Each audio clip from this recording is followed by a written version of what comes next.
Sorry. Good morning. Sorry. Good morning. We're delighted to be joined today by Gordon Brown, our Special Envoy for Global Education and Ambassador for Global Health Financing for the World Health Organization, who has an exciting announcement to share with you. Please, Gordon. Can I thank you, Stefan, for all the help you give us. I'm the UN Special Envoy for Global Education, and I want to talk about education today and about the lot and fate of the most vulnerable people in the world.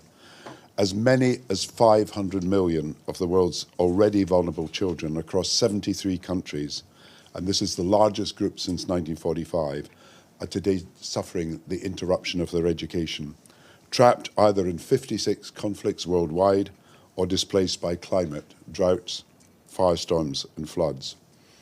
260 million of them will never go to school any day in the foreseeable future.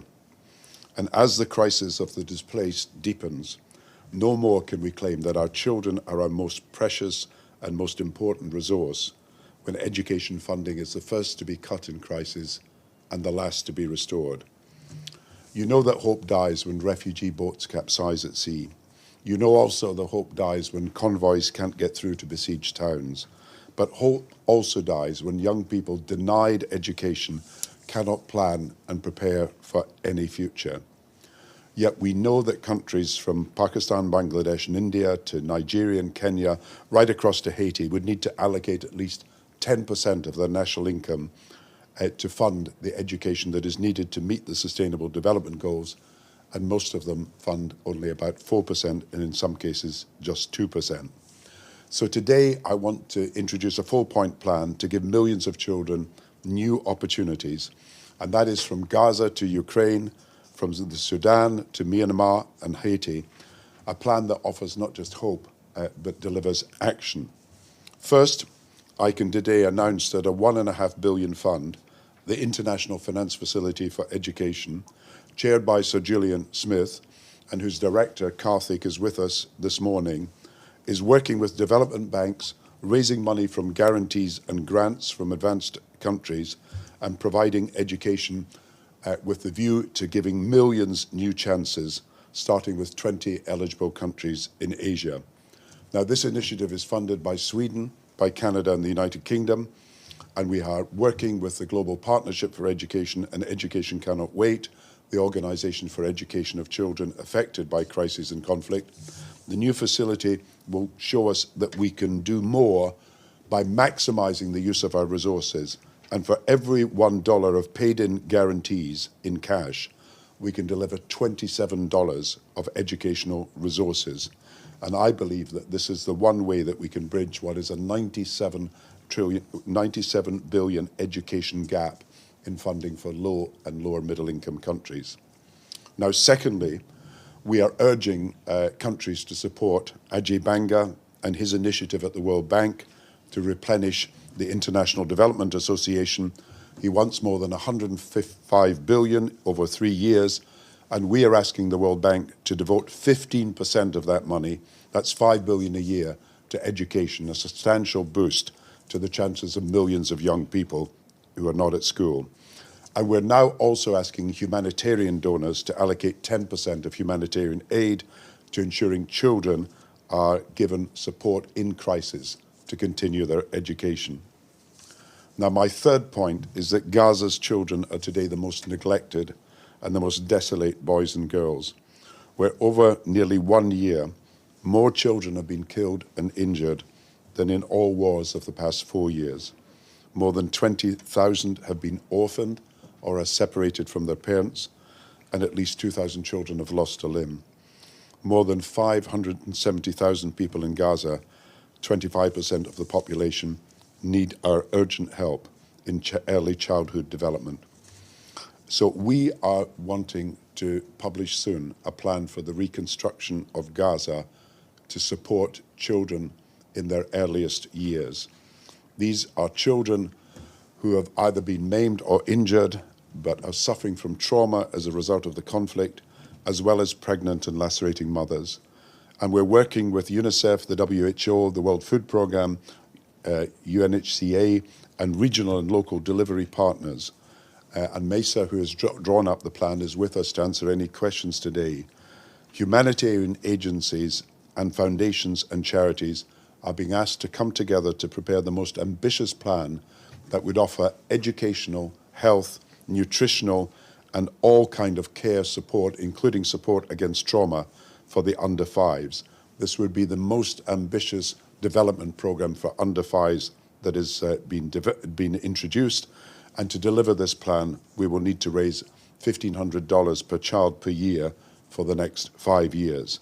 And I am urging today charities and governments to come together, and if they want to support this program, we are ready to give them all the details of what can be involved.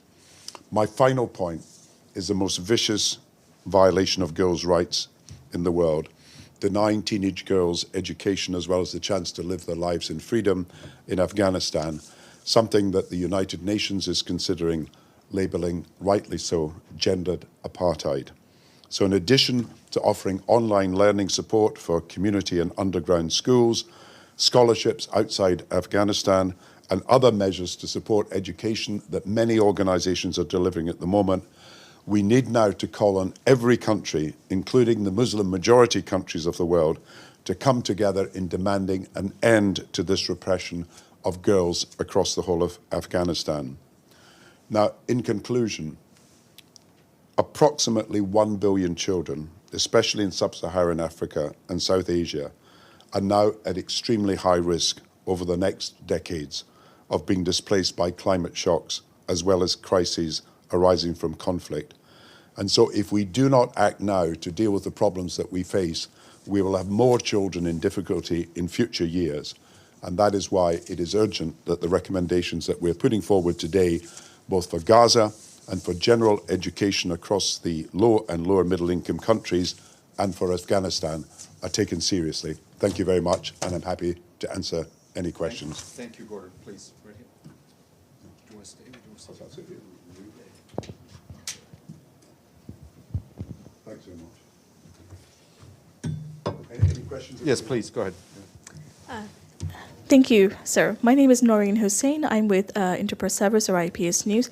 I just want to touch on really quickly on what you mentioned on a reconstruction plan for Gaza. My question is, if I may, that you're expecting that to be published soon. If I may just ask, perhaps why why publish a plan for reconstruction when it seems we're nowhere near close to even announcing a ceasefire in the region? We've got to prepare for the future. Look, we know the tragedies at the moment, starting from last October, the violence then. We know the people who are being held hostage. We know the numbers of casualties that are taking place in Gaza. But we must give people some hope for the future. And we must show that if we could get a ceasefire, then certain things can follow. And one of them is the reconstruction of Gaza. And in the reconstruction, for the first time in a reconstruction effort, because I've been involved in Ukraine and Afghanistan and other areas, we are saying we've got to take very seriously the needs of the youngest children. They are suffering trauma. Obviously, they've been displaced. Many of the families are separated. We've got to provide for their educational, their health, their nutritional, and all their other needs, including the traumas that they have experienced and how we can help them overcome them. So I say it is really important to say to people that even when things look dark, there is some light at the end of the tunnel if we can show that we have a plan for the reconstruction. Thank you. Sorry, if I could just ask a quick follow-up about the $1.5 billion that you are pledging. Is there a monitoring mechanism that will be in place to see how this fund will be allocated and how it will be used, for which projects will be supported? Yeah, I'm going to ask Karthik to talk to you at the end of the discussion because he's the expert and he's running this. But yes, we're working with the regional development banks, hopefully also with the World Bank, Asian at the moment, probably African Inter-American Development Bank, and then they will work with the individual countries. So we are a money-raising operation. We raise the money to enable the education programs in these countries that could start from early learning right through to skills for training after school. These programs can be developed in concert with the regional development banks. So they will be monitoring the success of the outcomes. We will be monitoring the uses of finance. Yes, sir, please. Hello, sir. I'm Ayush Garg from Yarn Express, Indian media. I have about 3 questions. So the first one is that you talked about Gaza. So now we know that a year has passed and all the schools in Gaza have been closed. We are looking at a generational loss of knowledge, particularly when it comes to children. So are you thinking of any mechanisms to perhaps provide online education or some mechanism to meet the existing gap that is already happening within the schooling system? Yeah, give me your 3 questions. Yeah. The second one is regarding Afghanistan. You mentioned gendered apartheid, that the UN is considering labeling it gendered apartheid. So do we have a timeline for this? Is it coming soon or is it just in the process? And your third? And the third question in particular is regarding the mental health that young children face in times of trauma and in conflict zones. So does this education initiative also include plans to address that in terms of counseling, in terms of just healthcare? Third one first. Yes, mental health is very much part of this. Mesa will be able to talk to you about what she achieved when she was working in Lebanon, when we were dealing with Syrian refugees and children who were the victims of that conflict, who ended up in Lebanon and in Turkey and other countries. It's very much part of UNICEF's work. I want to praise them for what they do. So yes, the funding that is needed is more substantial than perhaps the ordinary funding that would be given to under fives, and it's because we want to incorporate this specialist treatment. When it comes to Afghanistan, there will be a meeting of the United Nations Legal Committee in October. It will be looking at this definition of gender apartheid. A decision may be made in October or later in the year, but I'm pretty confident that people now see that what is happening in Afghanistan.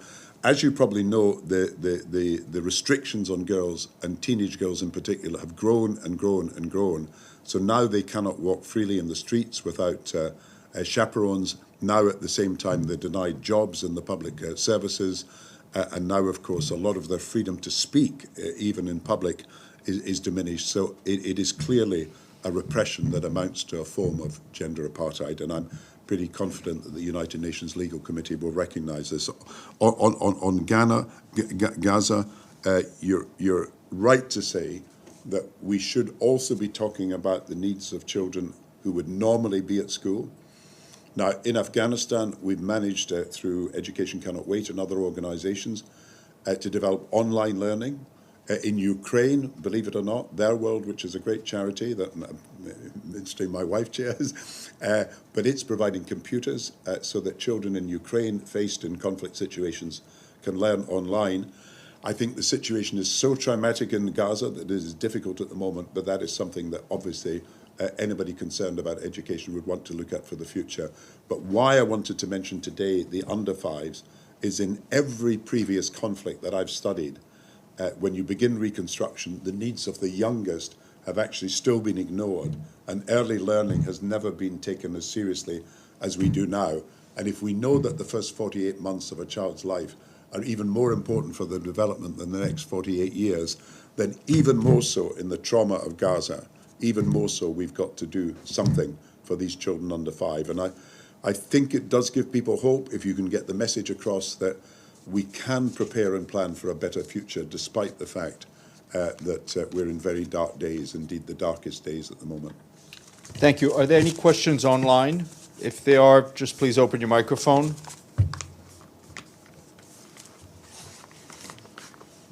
Going once, twice, 3 times. Gordon, you are free and clear. Thank you very much. Thank you for coming. I know there's so many other opportunities to meet people who've got important things to say. Thank you very much.